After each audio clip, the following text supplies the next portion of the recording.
everybody. Welcome here today to a wonderful, wonderful, relaxing, yet hopefully beautiful session with Iain White of Crux. How are you, sir?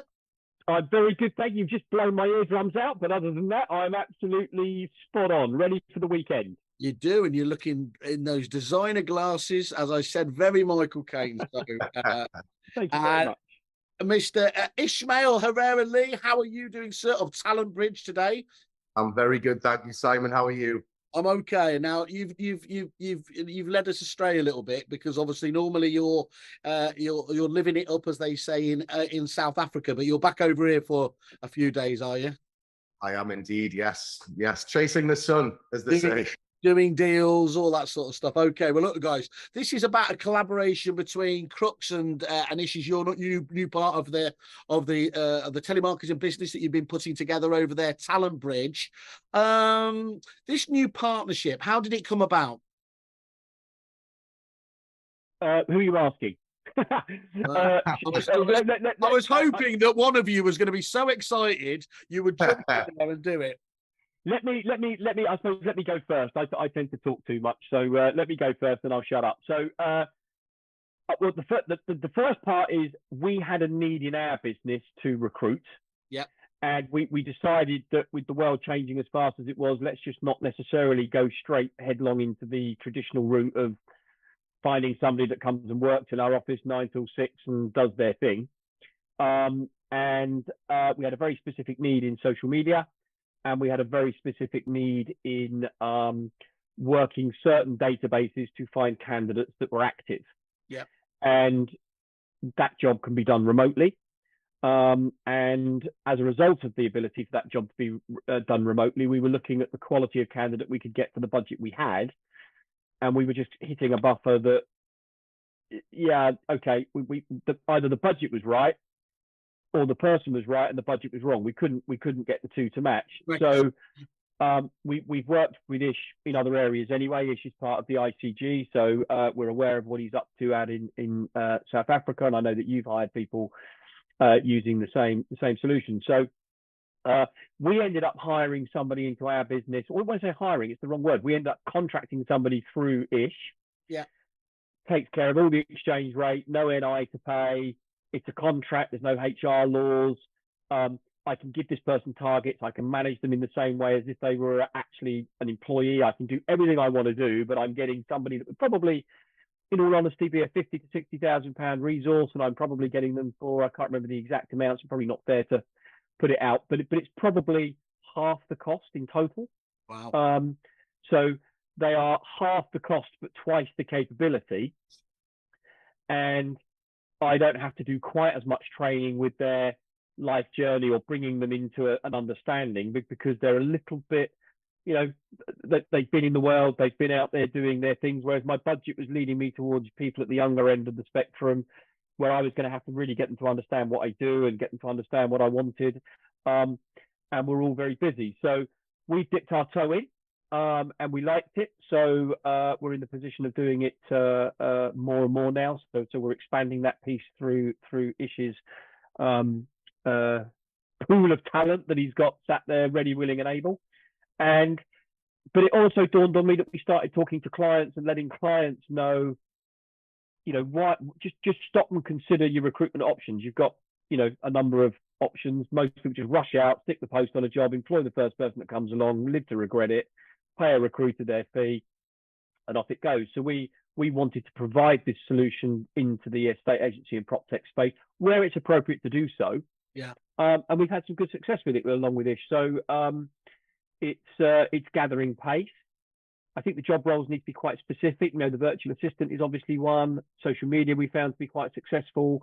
Prospecting itself, where if it's a specific task that doesn't require you to be in branch, think whether you need to go and spend the amount of money that you do, whether you need half a person, a full person, and whether it can be done in this way, and look at the options. And as a result of that, we wanted to offer that to our client base, and quite a few of them have taken it up, and some of them are now conceptualizing a complete restructure of their workforce to allow their key people to do the really important stuff, Yeah. rationalize their cost base, and then have the resource that Ish can provide through Crux, which is a cheaper cost, and then the savings they make put into either technology or higher wages to secure down the real talent, Yeah. and allow that talent to be effective. And thanks for that, Ian. That's useful to understand. And so it sounds like obviously you started with quite a distinct need, but from there you've realised how much they can do and broadened it out from there. Ish, obviously you've focused in the past at looking at really specialising in the prospecting arena on this. What led you to kind of bounce into these different areas? Was it just the demand kept coming back, or did you just see the opportunity? Yeah, it's a good question, Whaley. Yeah, I mean, I concur with everything Ian was mentioning earlier on, but what we found, especially sort of post-COVID, we were expecting, I think everyone was expecting there to be a flood to market of quality staff that were, following furlough ending, were going to be coming to the market. That kind of wasn't the case. What we ended up seeing was probably a 15 to 20% increase in basic wages, and a real sort of struggle in onboarding good quality staff. And my wife, she's originally from South Africa, and we've been going over there for many a year. It's always somewhere that I've has been close to my heart, but I knew from just the economic stance of South Africa at the moment, unemployment is extremely high. It is probably 45 to 50% against our 3 or 4%. And, the education system is very good out there. What you find is a lot of people, in the UK, for example, if you are an account manager or you work in the tech space, you generally stick in your, yes, you will progress your career, but you'll generally stick within the same industry or slightly within the same boundaries of what your skill set is. With South Africa, with jobs being few and far between, what you end up finding is you get really multi-skilled people that have done a multitude of roles in different sectors and different businesses. So, for example, Zane, who's working with Ian, she had a social media background. She had a bookkeeping and finance background. She had a recruitment background and a sales background. So it's very hard to find in the UK someone who is so well-rounded and has a multitude of skills that you can, slot into numerous elements of your business. And as we know, I'm a culprit of it myself, trying to delegate and, shift menial tasks over to staff members who, may be busy in their own right, can be challenging. But if you have a real cost-effective solution to then, support you either from a sort of a virtual assistant standpoint or administration standpoint or, or bookkeeping, whatever that may be, the fact is that we can supply that now at a very cost-effective rate. Our rates start from as little as £800 a month for a part-timer. That includes all of the onboarding, the HR, the tech setup. We even provide a telephone system for the team members, virtual team members. That's if the company doesn't have their own system that they want to use. But it's literally all, plug and play, month by month contracts. You're mitigating risky market conditions, which we're currently in at the moment, having retained staff members and having to go through that sort of HR and sort of employment process can be stressful. It can be, tie your hands somewhat. But with this service, it's click on, click off as and when required. And yeah, we went out initially to South Africa to recruit a team of sales staff to work for Prospect Engine. We went over there, we recruited 10 team members. We set up an office, and they overperformed really from what I was expecting. The difference between the UK and South Africa, although it's the other end of the world, culturally we are quite similar, in ways. And I think they sort of fit and slot into the UK sector really, really well. We've had fantastic success so far. with Iain and you and other agents and businesses in the UK. So, we ended up having our agents for Prospect Engine contact us and say, look, we love whoever that may be working on our account. Can we have more of them? And is there a way you can second them to us? Rather than it just being a prospecting service. And, the answer was yes. And, Talent Bridge we formed a few months ago, and, it's going from strength to strength. And obviously we want to help. The nice thing about this is, we're not only helping UK businesses, but we're also helping, people that may be less fortunate or have less opportunities than people in the UK to develop and progress their career. It's all about an ethical platform where, everyone sees benefits along the way, not only the staff members, but also the agents that we're placing those staff members into.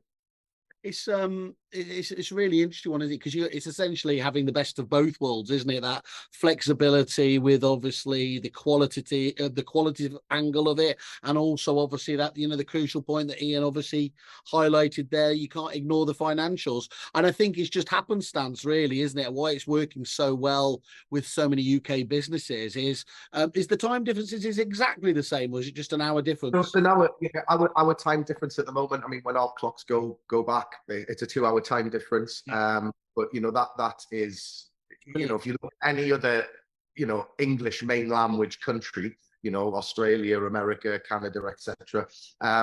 Your time zones are way off. So it just seemed like the natural step. We've worked a lot with other areas and other countries, the Philippines, for example.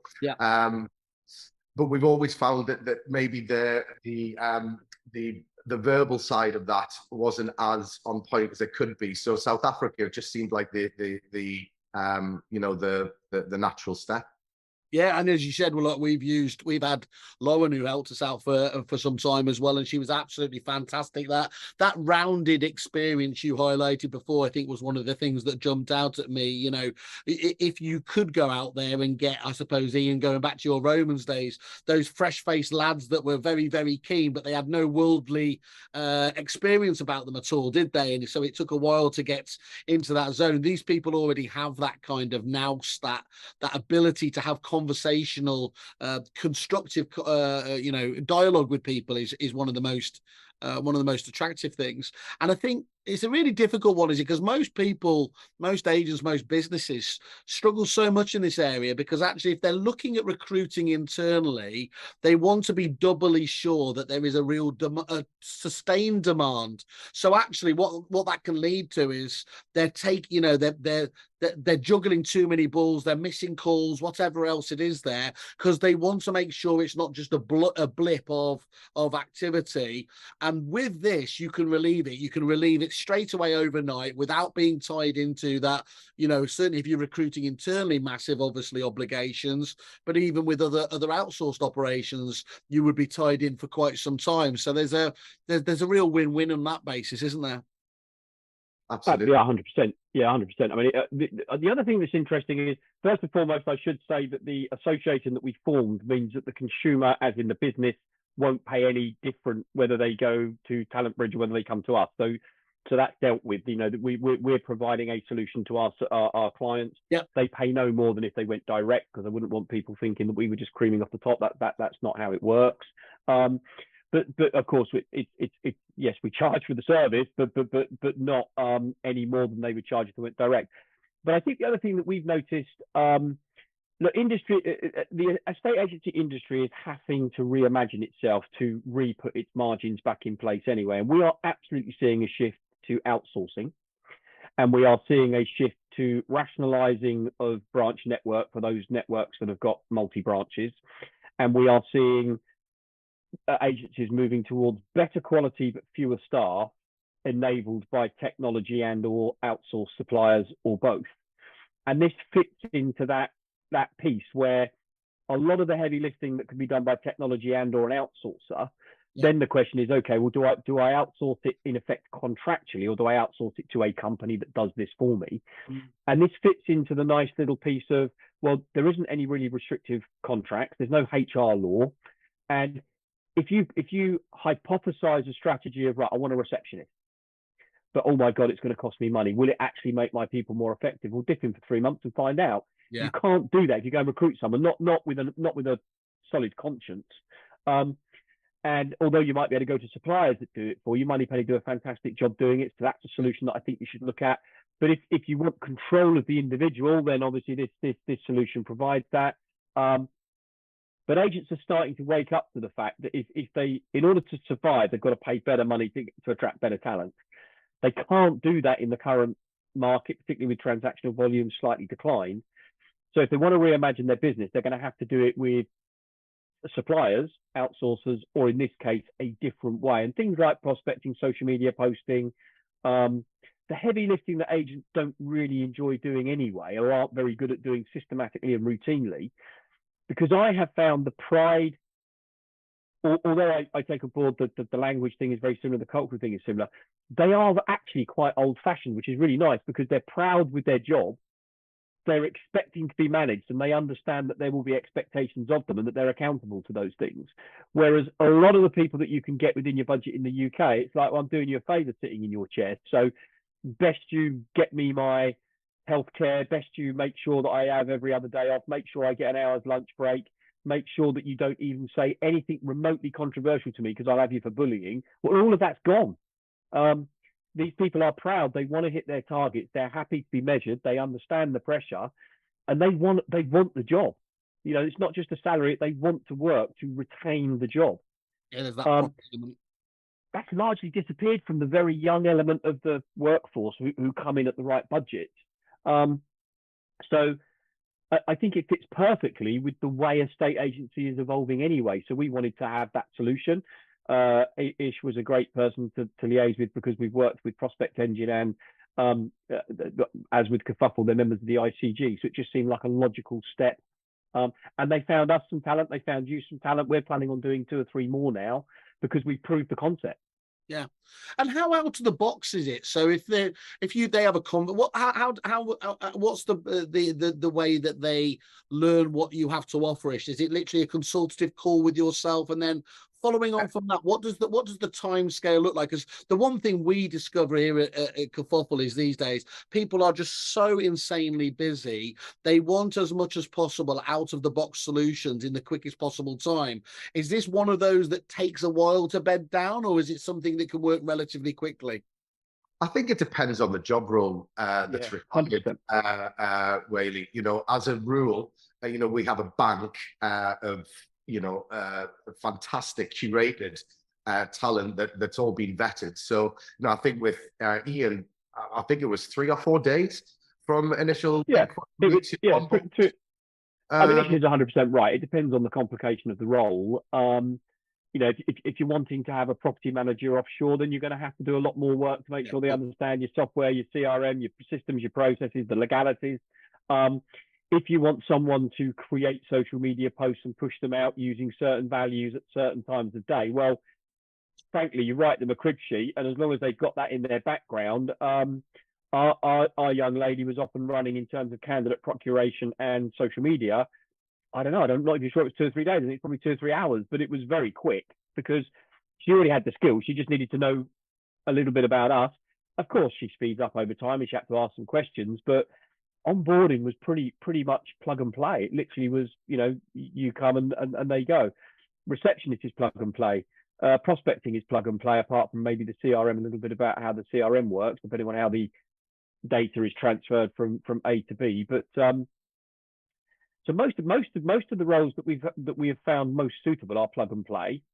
There are people looking at property management and aspects of sales progression. Now, I think that probably wouldn't. It's plug and play in terms of finding the candidate, but there will be a longer time between contracting them and them being able to go and just be let loose, because you don't have that advantage of them sitting next to your other. No. And learning through osmosis. Yeah, so there has to be a much more. You don't have the osmosis element. So it depends on the role. But I do know people with us that have taken these people are now looking at other roles that might be more complex to say, well, is there a hybrid between, I've got one person in the business that does it and I really need another, but I only need half. So instead of going and getting the half, I can do this and I still get the whole, but it costs me the half. So we're seeing a bit of that now, where businesses have expanded the idea or the strategy but instead of getting that second recruit, they always want that one person in the business who's going to be responsible for onboarding anybody else. But then beyond that person, they can make the decision of whether it's a candidate that works remotely for them in the UK, whether it's a candidate that works in the office, or whether it's a candidate that's outsourced, or whether it's a supplier filling the gap. I think the days of just let's fill the gap with a recruit, I think they're gone. I think you've now got, it's not a binary decision. Do I recruit? Do I not recruit? You've now got lots of little options, and this fits perfectly into some of that space. Yeah, absolutely. And I mean, we've vetted and curated a number of sort of property professionals, if you like, that have previous property experience. Obviously, this amazing partnership with Crux. I mean, that's, you asked Iain earlier on, why did this partnership come about? I mean, we've used Crux for a number of years now, recruiting into Prospect Engine, but always found the service impeccable, and it was just a natural conversation and decision really to partner with one of the best real estate industry recruiters in the UK to help champion our cause. And I think Iain taking a team member from our candidate pool was a good testament to the quality of the service. But we do have a lot of property professionals on board that are literally ready to be placed. They range from property lawyers to property administrators to sales staff, property managers. We also have digital marketers. And what I'm finding, especially when speaking with agents, it's about that change in mentality, as Iain mentioned earlier on.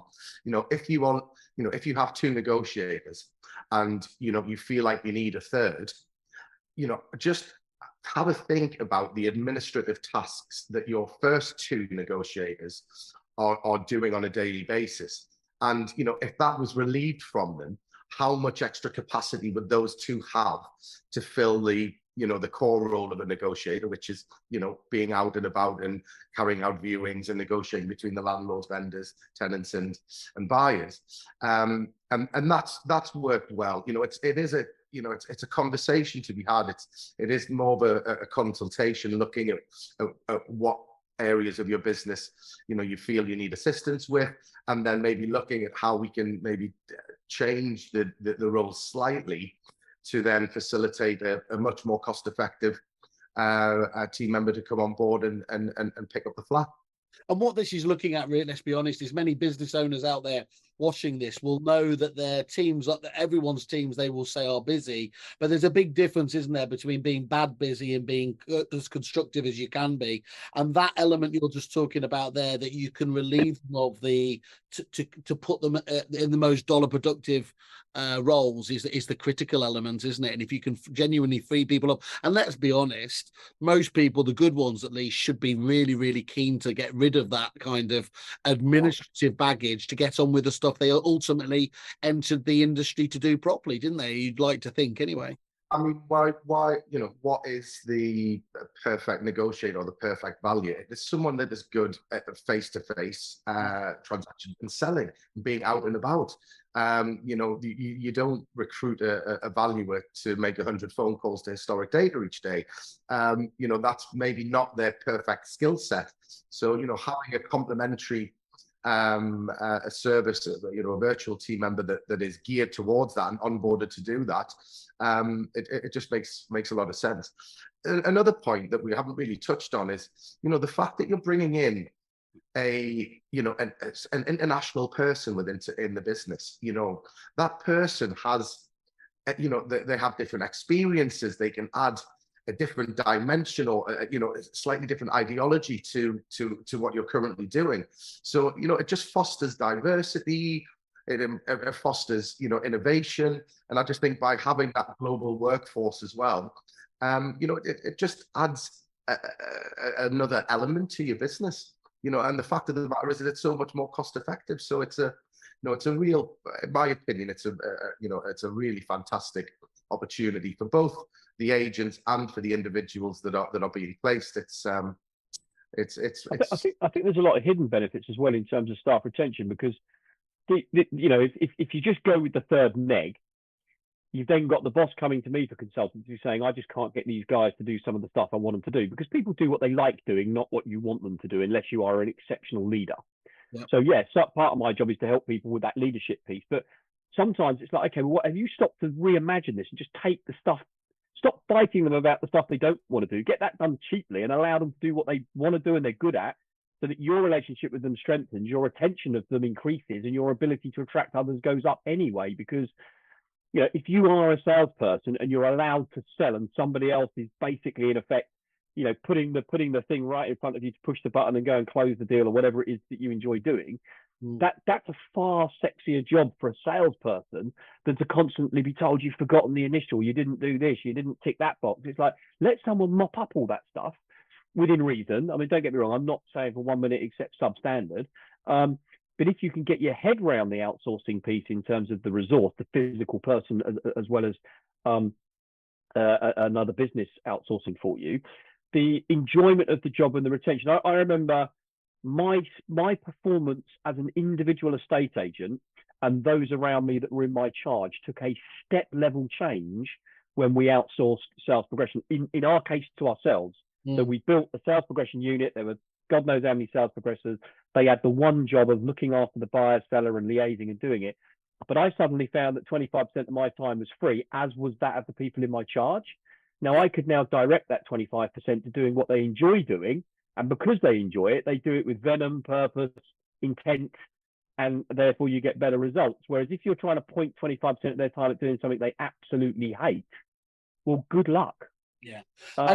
And Iain, you're one of the few people that probably knows the Aussie market better than myself, obviously, after my time there. But one thing you notice there is they were obviously always heralded as these, these Uber agents, these super prospecting heroes. You've got people like James Tosterman, who's been at the top of his game for 30 years. And what those guys have built up around them is they call them those EBUs, don't they? Effective business units. And really what they've done is what we've been talking about here today. They've looked at those administrative tasks, so they would have called it database management or database management, who literally looks after working those, keeping that as optimized, as the data as clean as possible. You know, I always got very frustrated in my own role because he never actually went near a computer, but he had people teeing up the calls he had to make, literally, you know, letting him know what his diary was like, and it just kept it as fiercely efficient as could do. So I'm not saying that, you know, you have to obviously always just look to Australia, but there's no surprise to me as to why that marketplace works so well. And there are definitely shades of what you and Ish are doing here that will allow people to be able to pick off those areas. If they're being really honest, they're not doing particularly well at the moment, and almost not quite overnight, but certainly within a few days, a few weeks, can solve a problem that is giving them probably sleepless nights. Yeah, I mean, both the market budgets and the self-employed model is forcing a move, whether it's employed or not, to sort of the Australian system, which is really high caliber people backed up by good tech and other people to do the heavy lifting or the administrative pieces. Why do you want a guy that's 100,000 a year being responsible for tearing off a flimsy and stick it in a tray? Why do you want that? Why do you want you know, so it is all about efficiencies, and it allows you to attract the top guys, employed or self-employed, if a lot of that stuff they hate doing is taken care of. Yeah. You know, and we are seeing an evolution both in the employed and the self-employed model towards a highly effective business unit, where the face of it is the licensed agent in Australia. In our case, it's the self-employed or the employed lister and closer and the guy that does the deals. But behind them is an infrastructure of people that are excellent at doing what they do, whether it be a supplier, technology, or in this case, a resource that's from overseas. So I think we're seeing this evolution of agency anyway, because otherwise it can't retain talent. You know, if you can only earn 50,000 being an estate agent and half your job you don't enjoy, but you could earn 100,000 being a recruiter and 100% of the job you enjoy because you've got all this technology. Agency has to catch up with that piece first. Yeah. And the only way it can do it is realistically reimagine itself and look at its recruitment base. And so, do I need to recruit? Do I need to outsource? Or do I need an overseas resource? Or do I need an actual UK person that works in the office? But look at all the options and then build around, or try, test, because there's no contract, test it, try it, push the button, see what happens, what comes out the other end. There will be people from Talent Bridge that don't work out. Let's be honest, they will. But you just stop the contract. There'll be people that you recruit that won't work, and if they've been with you for more than 2 years, well, that's an issue. But they also remain within your community if you terminate them within their 2 years. So there is a liability to hiring the wrong hire that then you get rid of because their mums, dads, parents, brothers, sisters probably don't feel good about you. So there's a whole, agents have got to modernize. They've got to and the good, Simon, the elite are doing it anyway. Yeah, this is your cheat pad to success, isn't it? I don't know if it was you, Ian. I'm going to lay the blame on you because I like to do that often, but I think you told me that I deserved to be sacked every day I was in the business for the first 10 years. And because of that, I've always had quite a excessively loyal approach to staff, even when, as we all ultimately come back to, is in your heart of hearts, you've got that gut feel, you should have made that move before. But it is really, really difficult when you've gone out there and employed them into your business. They're sat out there on a daily basis. Even when it's not working out, I can count on almost a couple of hands anyway. People like your good self, people like Peter Rawlings, who knew, look, enough's enough, don't let it drag on. And what I think's perfect about this is actually you can act on that gut influence, that gut feel rather there, when it's the absolute right decision, not just for the business, but actually if it's not working out as well, it's just the wrong person at the wrong time. But it severs those kind of those over emotional ties that you would otherwise have, wouldn't you? Would you agree with that, Ish? Absolutely. Yeah. I mean, look, it's stepping away from the emotional element, just the actual onboarding process of bringing on a new team member in an office. You've got to find them office space, a desk at the very least, computing equipment and technology for them to function in their role. All of the payroll and HR and national insurance, pension contributions, etc., and then a fee, a recruitment fee if you're using a recruitment service to do that. So you've got quite a lot of outlay before you've actually onboarded or trained or have seen whether this person's the right fit for the role. And with the Talent Bridge model and with our partnership with Crux, it is a very simple, straightforward, cost-effective solution. It's a set price, everything else is covered. They're onboarded, they're ready to start, and you don't have any of the additional headache or issues that you would normally have with traditional employment. I'm not saying that you should just go out and sack all of your retained staff and bring on lots of virtuals. I think it's a complementary, and I think it will work with certain businesses better than others. We've had a lot of success with some of the smaller agents, so that the one-man band, the two-man band, the hybrid style models. That's such an obvious one, isn't it? That's those people who literally they're wearing so many hats. They're literally doing everything from contract production, key collections, whatever it may be that they're doing, and all the admin behind it. Yes, they'll have tech platforms and suppliers that can help and facilitate that, but having your own team member that's a cost-saving resource, certainly from a time perspective, it's been picked up and received really, really, really warmly. Another one of the which I didn't expect, actually, life's full of surprises, but I was thinking that virtual assistants, the administrative side, would probably be the main area that agents would want virtual team members for. It's not actually. It's been surrounding the digital marketing space and social media marketing. A lot of agents outsource that to agencies, and those agencies are fantastic. Not all of them, but most of them are great. But you're getting a bit of content each week, bi-weekly, whatever that may look like. And with especially someone like Zane working for you, Ian, she's got a lot of social media background experience, so she's sort of taken that role and really pushed on with it. But then she's also doing candidate sourcing for you because of that recruitment background as well. So, and it's probably costing you the same as it was outsourcing your social media marketing. So, you've brought that in-house. You're then utilizing her additional time to generate, revenue opportunities for you and placing candidates. So, you kind of get rather than it just being singular in a service, you can then plug in other things into that individual, and they can help you out in a multitude of. I had to listen there, Ish, and I was giggling a little bit because you did say most of those outsourced, marketing consultancies are good value. That's maybe that when they come to us, they're in a very different space. But that is one of, I would say, the most consistent grumbles of agency is where they can be massive money pits, can't they? And I think you can be spending as much money almost on those people more than you actually end up spending on, AdWords or the campaigns themselves. So to be able to do that inexpensively and to find and build that profile and experience with somebody who's already in that zone would be, if you can crack that, I think that just on a really narrow basis, you're going to find a lot of agents deviating towards that. Yeah, slightly less diplomatic than I was being there way. Oh, no, boys. I mean, that's my role, isn't it? Just to give us to hone it in as well. I mean, I think we've just got so many different pain points and everything else. It's really, really clean there.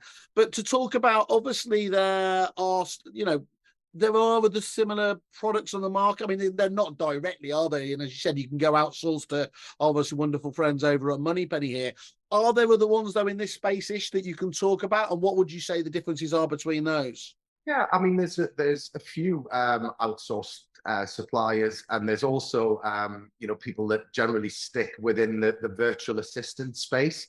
I think that, kind of what sets us apart, it's more of a consultative service. So, you come to us, you tell us exactly what the role is and what skill sets you'd like. Yeah. And then we will, if we don't have them on our books already, we'll actually go out and source and vet those candidates for you. We handle all of the HR element and all of the tech side as well. So, there are, and I don't think this is a bad thing. I think, the more companies that are out there shouting about, this virtual outsourcing stroke, VA style service, I think it's a real positive.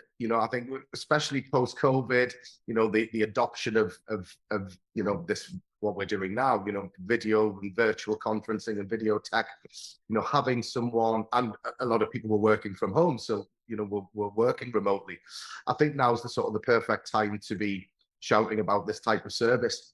Not only is it cost effective, and that, let's be honest here, that is one of the main factors. Yeah. The fact that you're probably saving, depending where you are in the UK. I mean, if you're a London-based business, you're probably saving 40, 50, 60%. If you're, a more northern agent, anywhere between 20, 30, 40%. But you're actually getting massive figures. But you're getting double the quality. I think that's a what people have to really understand, and companies should really understand, is you're getting a cost, you're saving money against a like for like, but in reality, you're probably getting someone twice as capable for that discounted rate. You're getting more for less, aren't you, basically? Ironically, that's why a lot of the time people look at technology. Why do you go to technology? Because you're trying to do more with less. If you're able to actually partner that as well on the human side of things, and you can get the same ethos, why would you not go for it? There's also a record number of vacancies, Simon. So we have a situation where we've got vacancies that can't be filled because the UK market is not candidate rich, but is vacancy high. So you've got people that have got vacancies that have been there for a long time who as yet haven't reimagined that they can look at it. In reality, if you came to the vacancy that fitted, was right for this solution, and we'll soon tell you if it isn't, we'll be very honest and say, no, you've got to keep, but if it is right for this solution, you would almost have the pick of 5 or 6 very high caliber candidates within hours. Yeah. And those people won't get counter offered. They won't you know, they won't resign after a week because somebody else has offered them £5 more. They won't be counted by the people they're leaving, and they won't have 5 different offers on the table. So, you know, it does also solve the ability to fill fast. You know, we're in August. A lot of agents are stretched really thin at the moment, and you know, so there's a whole number of reasons to look at it, and we certainly would be very honest to say we think that role, in our opinion, will do whatever you want us to do, but we think that's the role you should be looking at, and we think you should go with somebody UK based that's sat in your office that you can. We'll be honest on that. These are absolutely the type of things. So why don't you put both vacancies into the market and see what quality, cost, and caliber comes along, and speed? Yeah. Because 9 times out of 10, you'll find that this solution, the Talent Bridge solution through Crux, will get you a better candidate quicker at a lower price. Well, that's a bit of a win-win-win. Yeah. Okay. It's not a bit of a win-win-win. It is a win-win-win. It is a win-win-win. Yeah. So let's just summarize these as USPs then, if it's okay. I'll ask Ish first of all, Iain, and then I'll ask you. And it would be nice if you could kind of reinforce them, or at least not say that's not my experience. If there were 3 completely different USPs, of course, then we've doubled up. What would you say then, Ish, is the 3 main USPs for coming to a solution like Talent Bridge? Speed and effective onboarding. So, you know, candidates curated very, very quickly, onboarded quickly, placed quickly, and then trained to the company or agent that we're placing, with standards and and procedures all done within in-house. I think the second big thing is the quality and cost. Yeah. So the fact that you're getting, in essence, a much higher caliber team member than you would in the UK for a like-for-like sort of cost, and the fact that it is so flexible. You're got a minimum contract term of 1 month, with a 1 month notice period thereafter. So it is very quick to upscale or downscale depending on market conditions. Yeah. And for the sides, from the employee side, it's the fact that we're giving people opportunity to grow and thrive in a much more developed economy in the UK. And as Iain alluded to earlier on, it is like working with team members from 20, 30 years ago. The passion, the drive, the commitment, the fact that they're working for a UK business. I could read some of the messages that I get once we place, and it's so heartwarming that they absolutely adore the opportunity. And when people are so thankful, you end up getting the best of them in every way. So yeah, I'd say that's the And just before I bounce over to Iain, you've said it a couple of times, but just to reiterate, this is a solution that is already being used by UK agents here at the moment. Yes, absolutely. Okay, cool. So there's what I was trying to get at there is sometimes we have to be a bit honest and say, look, you are going to be a guinea pig, but we're way beyond that stage. As I said, I mean, even Lauren, who worked with us, she couldn't have picked it up any quicker, to be honest. But that was a few months ago now. So you've obviously had that pool of talent out there working in this field, and that's the other thing, isn't it, Ish? As you get more and more of these people on board, they're going to only get even more specialised and knowledgeable about the UK market itself, isn't it? So now's the time to get on board. And I mean, we're fortunate that the type of model that we've built, has many verticals outside of estate agency and prop tech, if you like. And I mean, we've just placed 3 paralegals with a firm of solicitors in the UK last week. So it can be really specific and bespoke what type of talent or what was that to do? Was that to send faxes? Was it? Is that their job? Or that's right, yeah. But yeah, I mean, it's incredible actually the quality of staff that we can find out in South Africa. We had recently the lead prosecutor for one of the best municipalities in South Africa joined the team, and she was a business consultant. She was the lead prosecutor. She had her own practice. She's actually relocating out of South Africa, so she's given the practice up, and she wanted a flexible role that she could do virtually. And the price point on that would be the same as a quality negotiator in the UK. So it is it's unbelievable actually the quality of staff that you can get for such a cost-effective price. And Iain, would you concur with that? Were those USPs the same ones you'd pick? Would you have focused in a different area? Oh, I would certainly concur with them. I think my main focus this is a Peter Knight-ism, but it's a very pleasant unintended consequence is if you give the people you've got the support they need to do the jobs they don't really want to do or don't do very well, then you'll retain them. And the retention of your existing people is obviously a massive benefit. And the attraction of others. So the simple ability by, for example, the pod system, right? You're going to come and list, and I'm going to give you an administrator, I'm going to give you a social media marketeer, and I'm going to give you a receptionist, and all you've got to do is list, and I'm going to give you some technology. That's where this is going. So the attraction and retention of good people in the first place is a really good consequence of having this resource. The second is it removes the friction between you and trying to get them to do this stuff that they don't want to do, which is a great advantage. And thirdly, you can't overlook the talent, quality, cost triangle, because there is apart from if you really need the person sat next to you, there's very little business argument to suggest that you don't go with the higher caliber, lower cost, more proud to do their job person who is specific to a role. You'd have to fight me a long way to prove the business argument. You'd have to be mentally, and if you can say that even more, wouldn't you? If you weren't going to take advantage of that. I've never worried about saying the wrong thing. Okay, cool. So it's almost like a bit of it feels like a bit of a Mickey take, but obviously that's my job here is to deliver some extra value. You guys have been really, really helpful as well. Just to take away even more of a blocker away from this, you're going to, I believe, you'd be kind enough to say that you're going to give a 10% discount to those Kerfuffle members who come to us. Make sure you come to us direct, guys. Get that code for it. 10% off that first month fee, whatever role they're going to go for. Is that right? That's right, Whaley. Absolutely.